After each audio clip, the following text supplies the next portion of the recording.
Now, the International Monetary Fund has approved the fourth installment of a $12 billion loan for Egypt. This, of course, brings the total funds released to date to just over $8 billion. Now, the fund's board approved the latest $2 billion disbursement under the aid deal signed in November 2016 to support Cairo's economic reform program. The program saw Egypt impose austerity measures and phase out subsidies on many goods and services, including this month's move to hike fuel prices by as much as 50%. Electricity rates also went up by about 25%, and the IMF says Egypt is beginning to reap the benefits of the reforms and estimates the economy will grow by about 5.2% this year. Well, let's get more on this from Yasser Hakim. He joins us in Cairo. Very welcome to the show, Yasser, as always. Now, since we've seen the country implementing this IMF program, we've seen harsh austerity measures, subsidy cuts as well. Is the country now reaping the benefits from this program?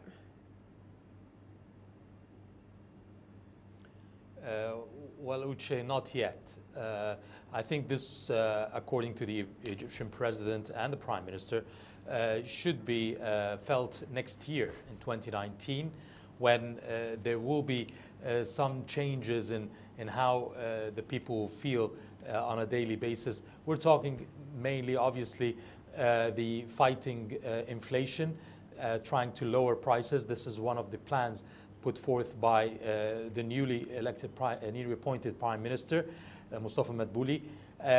We're talking about lower prices. We're talking about better services such as education and health, as well as creating more jobs.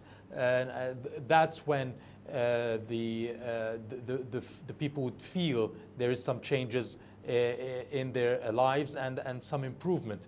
But it's not been felt yet because of the latest, obviously, austerity measures taking place and the cuts in subsidies, like you just said. Now, on that note, Yasser, the IMF did mention back in May that the government should strengthen its social safety nets because of this austerity measures and, of course, subsidy cuts. Are we seeing any moves from the government in that regard? Yes, there is a lot of effort by the government to try to relieve the burden of the low-income earners. It's a large portion of the population. There's a program called Takaful and Karama, which provides monthly allowances for more than 5 million people. This budget for it has been doubled in the new budget for 2018-2019 fiscal year. Then you've got other issues as well that the government is working on, such as increasing the subsidies on food for the poor. The cuts in subsidies on energy and other products have now been a part of the money that has come out of it is put or revamped into increasing the subsidies for the poor, such as food subsidies, financial subsidies, monetary subsidies, and so forth. So this would make it allow products to be cheaper for the poor and even free of charge in many cases every month. They have a ration for that. So these are some of it. There's the health insurance law that has been ratified and should be put into action in a few months, in the fourth quarter of 2018. And this health insurance law will help very much in improving the health services to the Egyptians and those who are not able to pay for their health needs. And therefore, there is hard work on this side to relieve the burden of the austerity measures. Well, Yasser, as Egyptians wait to reap the benefits of this program, how are we seeing this program impact confidence or Egypt's outlook in terms of confidence in the economy?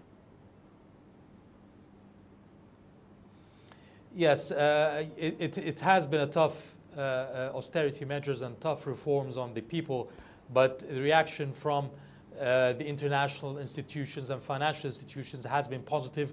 The IMF has just released a report on Tuesday commending the reform plans and the results of the reform plans, that it has increased confidence in the Egyptian economy, in investments, as well as the outlook for the future. The same from institutions such as the Standard & Poor's, which have raised Egypt's ranking. And therefore, internationally, the World Bank as well is working with the Egyptian government on the reforms, that has also given positive reviews of the Egyptian economy and positive outlook for the future as well. So on paper, theoretically, as well as working with the international institutions, the feedback has been very positive. Well, President Sisi himself seems quite confident. He says the country is on the right track.